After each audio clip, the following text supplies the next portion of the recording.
యాదగిరిగుట్టలోని పాతగుట్ట శ్రీ లక్ష్మీ నరసింహస్వామి ఆలయంలో బ్రహ్మోత్సవాలు ప్రారంభమయ్యాయి. ఉదయం 9 గంటలకు స్వస్తి వాచకం, రక్షాబంధనం, పుణ్యవచనంతో బ్రహ్మోత్సవాలు ప్రారంభించారు. సాయంత్రం 6 గంటలకు అంకురారోహణము, వృత్సగ్రహణం అలాగే నిర్వహిస్తారు.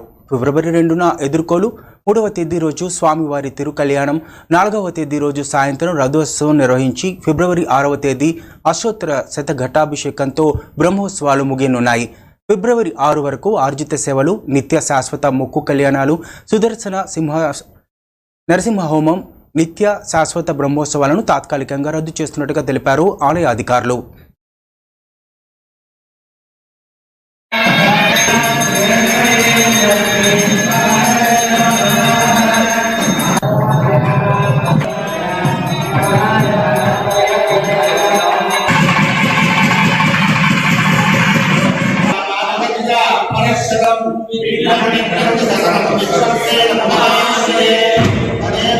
లక్ష్మీ నరసింహస్వామి వారి అనుబంధ ఆలయమైన పూర్వగిరి లక్ష్మీ నరసింహస్వామి వారి ఆలయంలో వార్షిక బ్రహ్మోత్సవాలు ఈరోజు ఉదయం 9 గంటలకు శివాచనం, పుణ్యవాచనంతో ఈ కార్యక్రమాలు ప్రారంభమయ్యాయి.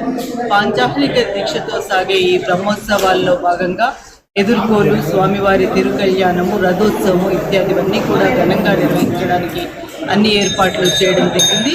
ఇప్పటికీ ఆలయాన్నంతా కూడా పెయింట్స్, కలర్స్ అన్నీ కూడా కంప్లీట్ అయ్యి విద్యుత్ దీపాల అలంకరణ, పుష్పాలంకరణతో ఈ కార్యక్రమాలన్నీ కూడా నిర్విఘ్నంగా జరపడానికి అందరూ ఆలయ సిబ్బంది, అర్చక సిబ్బంది అందరూ కూడా వారి వంతు సహకారం అందిస్తున్నారు.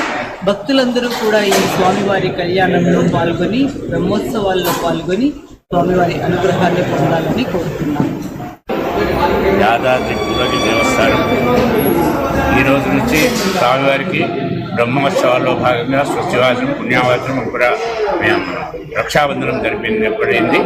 ఉదయం 9 గంటల నుంచి ఇప్పటి వరకు, సాయంత్రం 6 గంటలకు స్వామివారికి వృత్సగ్రహణం